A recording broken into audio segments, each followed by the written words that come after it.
N'amakuru ni imwe mu nkuru y'incamugongo ikomeje kugenda itera benshi ubwoba. N'ubugome ndengakamere bwaje kuza kuba bwakorwa n'umubyeyi gito, reka mvuge gutyo, nubwo nawe yahise yiyambura ubuzima amaze kwica abana be babiri. Ibi byose turaza kubigarukaho muri iyi nkuru. Aya mahano cyangwa se ubugome ndengakamere bwaje kuza kuba bwabera mu karere ka Gatsibo. Hanyuma n'ubwa mbere ugeze ahangaha ku muyoboro wacu, kanda subscribe ubundi tujye dukomeza kugenda tubana mu makuru n'ibiganiro tugenda tubagezaho umunsi ku wundi. Nibinkundira ndaza kunyuza n'amaso mu bitekerezo by'abantu bagiye batandukanye, ndimo ndagenda mbona ibitekerezo by'abamwe. Hanyuma mu by'ukuri ni inkuru navuga ko iteye agahinda, ikintu kijyanye n'ingo z'iyi minsi nk'abantu mwe kiraza gukoraho abanyarwanda. Ibintu byo gucana inyuma kw'abashakanye mu ngo biraza kutumaraho abanyarwanda. Muri kwibaza ngo byagenze gute?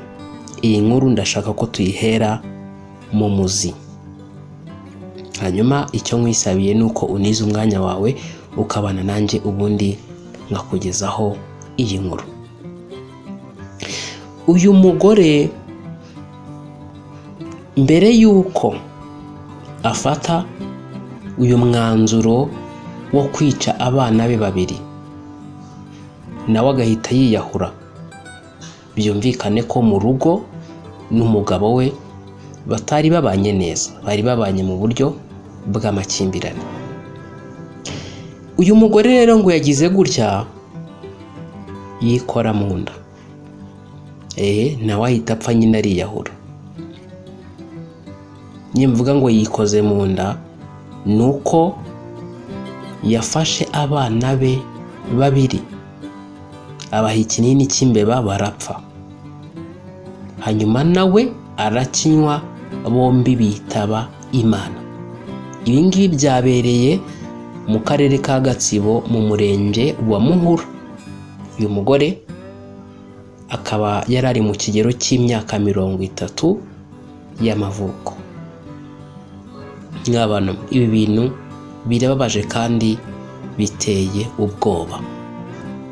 Hanyuma amakuru angeraho avuga ko uyu mugore ngo yishe abana be nawe ariyahura kugira ngo ahime umugabo we bari barabyaranye aba bana wamucaga inyuma.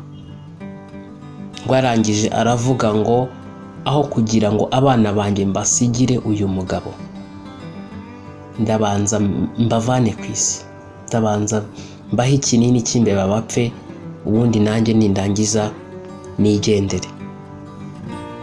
Iyi nkuru ni imwe mu nkuru mu by'ukuri iri gukomeza kugenda ishengura imitima y'abaturarwanda. Bati ubugome ndengakamere buvahe mu bashakanye? Aba bana babigendeyemo, aba bana babuze ubuzima kubera imiryango mibi, imiryango itumvikana, imiryango idashyira hamwe. Mu by'ukuri navuga ko ari imwe mu nkuru iri gukomeza kugenda ibabaza abantu bagiye batandukanye, ariko kandi bakomeje no kugenda bayitangaho ibitekerezo. Twihanganishije imiryango nyine yabuze ababo, aba bana nyine babaziranenge bitabye Imana, nta kundi bazize ibibazo bya papa wa na mama wabo, ubwo nyine nta kundi. Hanyuma mu nkundire nyuze n'amaso mu bitekerezo by'abantu bagiye batandukanye. Yitwa Dative yagize ariko mana hari ubwo umuntu abura icyo avuga. Yitwa Igira Neza Twizere Samuel yagize ati ahubwo amuhaye uburenganzira bwa burundu. Uyu nguyu yitwa Cyusa yagize ati njyewe narayobewe pe, nayobewe aho ubwenge bw'abagore buba pe, ubu se yakemuye iki? Uyu nguyu yitwa Uwingeneye Ange yagize ati mwabagabo mwe muca abagore inyuma ni akazi kanyu, nubwo abahisemo nabi ariko ni wowe nyirabayazana, mushaka mwakira Mukanyurwa. Uyu nguyu yitwa Dominique yagize ati yamuhimye se ubwo ngubwo. Uyu nguyu yitwa Theodate yagize ati yo disi ubu imibereho yari yaranze yanga kubasiga ari imfubyi ntaho abasizi. Ngayo nguko rero. Ubwo rero gira ngo ubwo byari ibyo, dukomeze kubana mu biganiro byacu biri imbere, ariko kandi kwihanganisha imiryango nyine yaburiye ababo muri iyi nkuru cyangwa se muri iri sanganya rikomeye mu by'ukuri ryaje kuza kuba ryabera hariya mu karere ka Gatsibo. Byari ibyo, dusubire